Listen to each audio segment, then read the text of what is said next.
শুভ সকাল বন্ধুরা, মিষ্টিস ফ্যামিলির একটি নতুন ব্লগে তোমাদের সবাইকে ওয়েলকাম।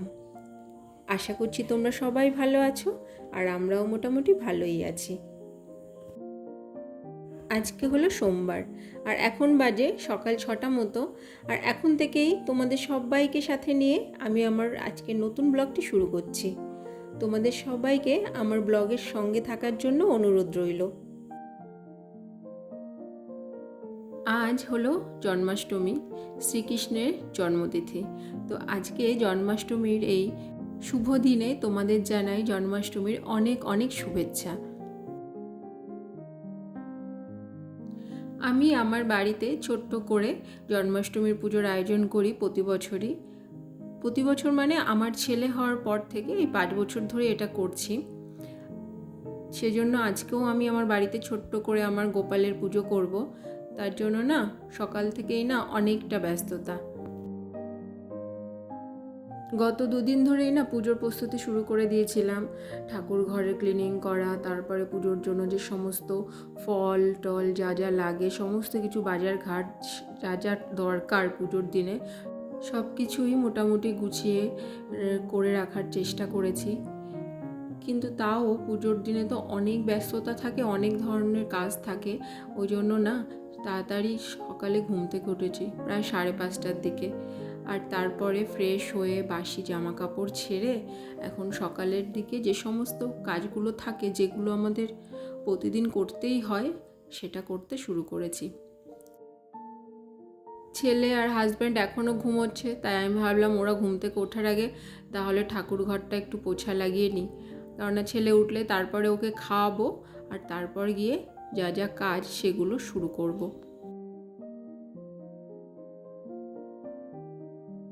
কালকে রাতেও না প্রচুর বৃষ্টি হয়েছিল আর আজকে তো জন্মাষ্টমী, আজকে তো বৃষ্টি হবেই। ওই জন্য দেখো সকাল থেকেই দেখছি আকাশটা পুরো কালো করে আছে। হাজব্যান্ড ঘুম থেকে উঠে ফ্রেশ হয়ে বাজারে গেছে, কিছু জিনিস বাকি ছিল সেগুলো আনার জন্য।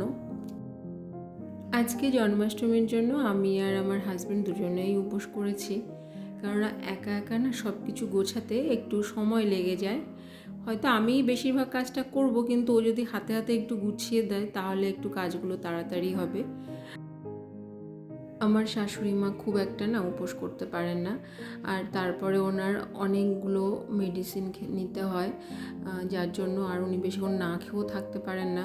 তাই উনি না উপোস খুব একটা করেন না। তাই ভাবলাম যে আমরা দুজনে মিলে যদি থাকি তাহলে দুজনে মিলে হাতে হাতে কাজগুলো করলে অনেকটা তাড়াতাড়ি হবে। ছেলেকে সকালের খাবার খাইয়ে টাইয়ে দিয়ে এখন চলে এসেছি কিচেনে। এখন সার্ফ দিয়ে ভালো করে গ্যাস, ওভেন, তারপরে স্ল্যাবের চারপাশটা না ভালো করে পরিষ্কার করে নিচ্ছি। গোপালের ভোগ রান্না করব, ওই জন্য ভাবলাম যে স্নানের আগে এসে আগে এই জায়গাগুলো ভালো করে পরিষ্কার করে মুছে রেখে যায়, তাহলে পরে এসে এখানে কাজ করতে সুবিধা হবে। আর এদিকে আমার হাজব্যান্ড বাজার থেকে ফিরে ছেলেকে নিয়ে ডেকোরেশনের কাজ যেটুকু বাকি ছিল সেটুকু করতে শুরু করেছে। স্নান সেরে ঠাকুর ঘরে চলে এসেছি। এখন গোপালকে রেডি করব আর তারপরে একটু ফল মিষ্টি দিয়ে আর ঘরের যে পুজোটা আমি ডেলি করি সেটাই করব।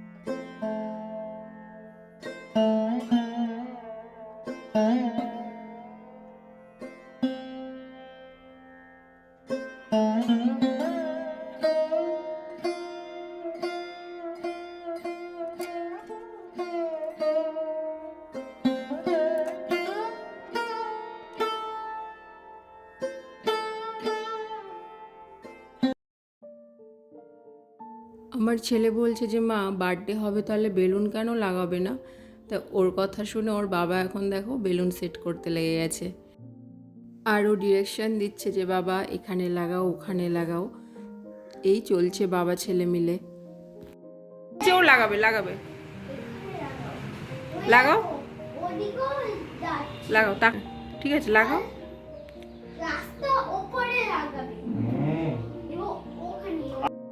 কিচেনে এসছি, এখন গোপালের জন্য যে ভোগ সেগুলো সব রেডি করব আমি। আর হাজব্যান্ডকেও বলেছি একটু হেল্প করতে, কেননা দুজনে মিলে করলে একটু তাড়াতাড়ি হবে। ও তো এত কিছু করতে পারবে না, তাই বললাম যে তুমি একটু লুচিগুলো শুধু একটু ভেজে দাও।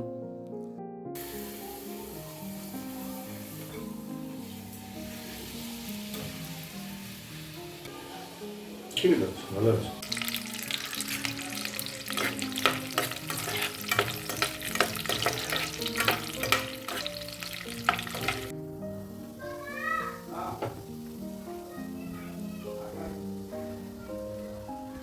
লুচি ভাজা তো কমপ্লিট হয়ে গেছে, এখন সুজির হালুয়াটা রেডি করব।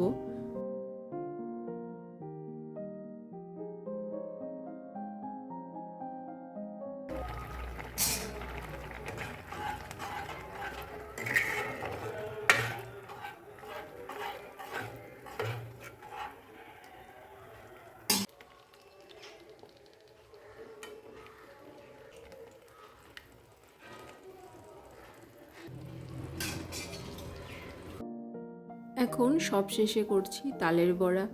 গোপালের পুজোতে তো তালের কিছু না কিছু একটা আইটেম করতেই হয়। অনেক কিছুই করা যায় তাল দিয়ে, কিন্তু সব থেকে সোজা যেটা আমার মনে হয় সেটা হলো তালের বড়া। তা এখন কয়েকটা তালের বড়া ভেজে নিচ্ছি। আমি না এই বড়াতে চালের গুঁড়ো ইউজ করিনি, ময়দা, আটা, নারকোল কোড়া আর চিনি সব কিছু মিক্সড করে তারপরে এই বড়াটা করেছি। আমরা নিজেরা যখন নিজেদের খাওয়ার জন্য তালের বড়া করি তখন সেটা চালের গুঁড়ো ইউজ করি, কিন্তু এটার মধ্যে আমি কোনো কিছু চালের ইউজ করিনি, কারণ এটা ভোগে দেবো তো। আর এদিকে আমার হাজব্যান্ড আর আমার শাশুড়ি মিলে সবার বাড়িতে সবার খাওয়ার জন্য ছোলার ডাল রেডি করছে। আজকে বাড়িতে যারা যারা আছি আমরা বাড়িতে সবাই মিলে, মানে কাকুদের পরিবার আমাদের পরিবার সবাই মিলে দুপুরে খাওয়া দাওয়া হবে, সেই জন্য এই খাবারটা রেডি করা হচ্ছে।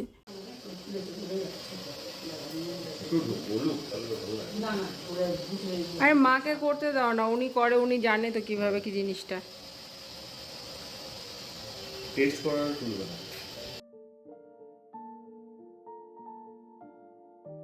রান্নাঘর থেকে এসে এখন একটু শাড়ি পরে নিলাম। এই শাড়িটা আমার সকালেই পরার ইচ্ছা ছিল, কিন্তু সময়ের অভাবে পরা হয়নি। আর ভাবলাম যে না, শাড়ি পরে ভোগ রান্না করতে একটু অসুবিধাই হয়। আবার চলে এসেছি ঠাকুর ঘরে, এখন ফলগুলো সব কেটে নেব। তখন তো গোপালকে গোটা ফল নিবেদন করেছিলাম, আর এখন ফল সব কেটে নেব। আর যে সমস্ত ভোগগুলো আমি রেডি করেছি সেগুলো গোপালকে নিবেদন করব। গোপাল পুজো যে যেমন পারে সেইভাবেই করা যায়। অন্তরের ভক্তি আর শ্রদ্ধার সঙ্গে গোপালের জন্য ওই সামান্য আয়োজনটুকুই আমি করতে পেরেছি। অনেক মানুষ আছে যারা জন্মাষ্টমীটা অনেক জাঁকজমক করে পালন করে, পুরোহিত ডেকেও পুজো করানো হয়, কিন্তু আমি বাড়িতে ছোট্ট করে পুজোর আয়োজন করে নিজেই পুজোটা করেছি।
পুজো করা হয়ে গেছে, এখন ছেলেকে ডেকেছিলাম নমস্কার করতে, আর দেখো ও প্রসাদ খেতে চাইছে।